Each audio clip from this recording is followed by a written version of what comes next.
नमस्कार, सी न्यूज भारत में आप सभी का एक बार फिर से स्वागत है। खबर यूपी के बलिया से, जहां क्लाइमेट चेंज और पर्यावरण संरक्षण के क्षेत्र में काम कर रही डॉक्टर रविनाथ तिवारी ने बिगड़ती पर्यावरणीय स्थिति पर गहरी चिंता व्यक्त की है। उन्होंने बलिया में बाढ़ की विकराल होती समस्या और घाघरा नदी द्वारा हो रही कटान को लेकर गंभीर चिंता जताई है। डॉक्टर तिवारी ने जिले में शिक्षा और स्वास्थ्य सेवाओं की बदहाल स्थिति पर भी सवाल उठाए हैं। उन्होंने इसके लिए विकास की राजनीति के अभाव को जिम्मेदार ठहराया और इस दौरान उन्होंने संकेत दिया कि वे राजनीति में आकर जनता की सेवा करना चाहते हैं और आगामी चुनाव में अपनी दावेदारी पेश कर सकते हैं। तिवारी ने पर्यावरणीय चुनौतियों से निपटने के लिए ठोस कदम उठाने की आवश्यकता पर जोर दिया और बलिया की समस्याओं के समाधान के लिए व्यापक रणनीति बनाने की बात कही। और टर्बोमशीनरी और हाइब्रिड आपका माइक्रोग्रिड सिस्टम, सर, इसमें मैंने काम किया। सर, अभी आपने यूपी के मुख्यमंत्री योगी आदित्यनाथ से मुलाकात की। जनपद की किन किन समस्याओं को लेकर आपसे चर्चा हुआ? पहली बात तो मुख्यमंत्री का मैं बहुत आभार करता हूँ, आदरणीय योगी महाराज जी। उनसे मेरी बहुत अच्छी वार्ता हुई और उनसे चूँकि मैं साइंस डोमेन का हूँ और बहुत दिनों से बलिया में इंजीनियरिंग कॉलेज का मांग चल रहा था और मुख्यमंत्री जी का मैं आभार भी व्यक्त किया, उन्होंने हमको मेडिकल कॉलेज दिया बलिया के लिए। इसी संदर्भ को आगे बढ़ाते हुए मैंने इंजीनियरिंग कॉलेज और रिसर्च सेंटर का मैंने मांग किया था और मुख्यमंत्री जी ने कहा कि अभी मेडिकल कॉलेज जो है अभी लंबित है, चल रहा है और उसका बजट अभी पास हुआ है। जैसे जैसे उसका कार्य प्रगति होगा, साथ में जो है हम इंजीनियरिंग कॉलेज के भी बातों को आगे हम लोग करेंगे, नेक्स्ट चरण में उसको देखेंगे। बलिया में इंजीनियरिंग कॉलेज न होने से छात्रों को कितना दिक्कत हो रहा है और अब तक यहाँ के जनप्रतिनिधि कर क्या रहे हैं? बलिया के जितने भी छात्र हैं उनको पढ़ने के लिए बलिया से बाहर, बलिया का उत्तर प्रदेश से बाहर जाना पड़ता है बच्चों को।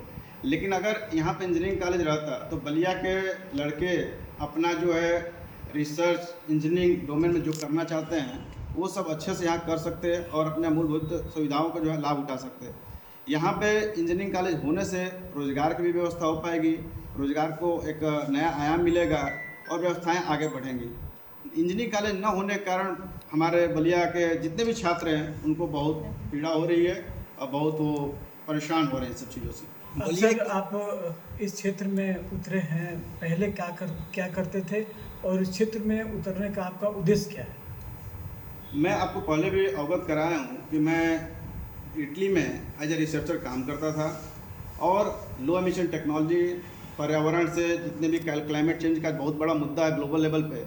इवन आपने सुना होगा तो ग्लोबल लेवल पर 420 ppm पार्टिकल्स पर मिलियन जो है आपका एटमॉस्फेयर में कार्बन है और उत्तर प्रदेश की बात करें तो 400 जो है 25 के आसपास चल रहा है, जो कि आने वाले समय में बहुत हानिकारक होगा। अभी भी हानिकारक है, आने वाले समय में बहुत हानिकारक होगा। तो मेरे साइंस डोमेन होने के कारण मैं जब भी यहाँ पर आया और आकर जब मैं देखता हूँ कि क्या क्या समस्याएँ यहाँ पर चल रही हैं तो लोकल लोगों ने मेरे को ये सब अवगत कराया यहाँ पर कि यहाँ पर तो सड़क का काम ऐसे ही है, कोई काम सड़क पर नहीं हुआ है, सब पूरा जाम यहाँ पर लगा पड़ता है, जनता परेशान होती रहती है। किसी भी राजनेता को अगर काम करना है उसको दूरदृष्टि अपना लगाना पड़ेगा, आगे के भी कम से कम 20-25 सालों को सोच के काम करना पड़ेगा। ऐसे नहीं कि अभी समस्या है, अभी हमने समस्या को उठाया, तुरंत उसका निवारण अगर कर दिया तो अभी समस्याओं का निवारण हो सकता है, लेकिन 20 साल 25 साल के बाद समस्याएं वही बनी बढ़ी।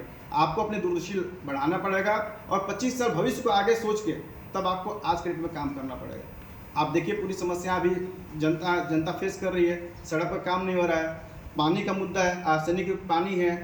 आप देख लीजिए बलिया में अभी यहाँ पर ST डिपो का भी काम स्टार्ट हुआ है, कुछ काम चल रहा है। क्या बलिया ST डिपो को जो है सिटी में रहना चाहिए? सिटी से बाहर नहीं होना चाहिए, उसको सिटी से बाहर होना चाहिए और हर जो है कस्बे का अलग अलग बस स्टैंड होना चाहिए। और यहाँ पर तो मैं सोच रहा हूँ पर्यावरण को देखते हुए कि यहाँ पर जो है कम से कम इलेक्ट्रिक बसों को जो है यहाँ पर चलना चाहिए। और मेरे ऑलरेडी जो है कुछ मैन्युफैक्चर कंपनियों से जो है बात चल रही है और मैं कोशिश में लगा हूँ कि यहाँ पर जल्द से जल्द जो है इलेक्ट्रिक बस चले। और यहाँ पर मैं आगे कुछ और भी उच्च स्तरीय नेताओं से मेरी बात हुई है तो मैं उसको आगे बढ़ाऊँगा, किस तरह से आगे काम करना डेवलपमेंट के लिए। और इवन परिवहन मंत्री से भी मेरी जब मुलाकात होगी उनको भी अवगत कराऊंगा इस चीज़ के लिए। बलिया की भोली भाली जनता ने तमाम जनप्रतिनिधियों को सेवा करने का मौका दिया।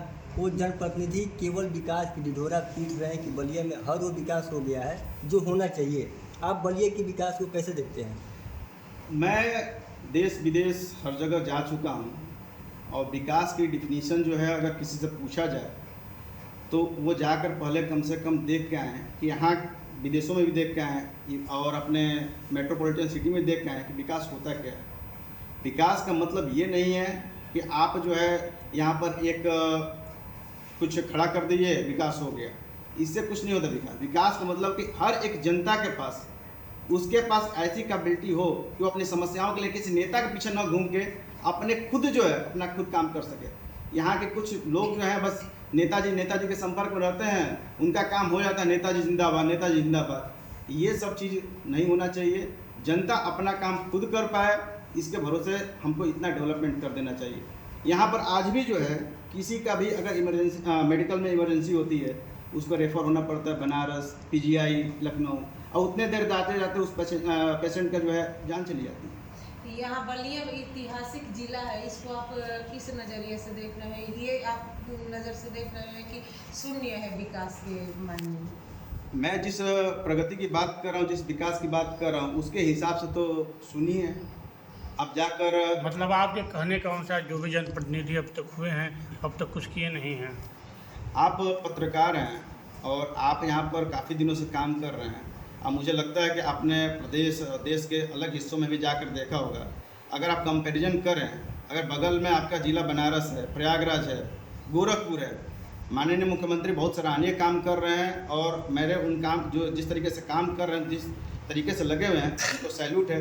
अगर उनके नेता लोकल लेवल पर सब काम करते तो शायद मेरे जैसे एक रिसर्चर को इस फील्ड में आने की ज़रूरत ना पड़ती। एक समाजसेवी होने के नाते यहाँ की मूलभूत समस्याएं क्या क्या हैं जिसको लेकर आप आवाज़ उठाएंगे लोगों के लिए?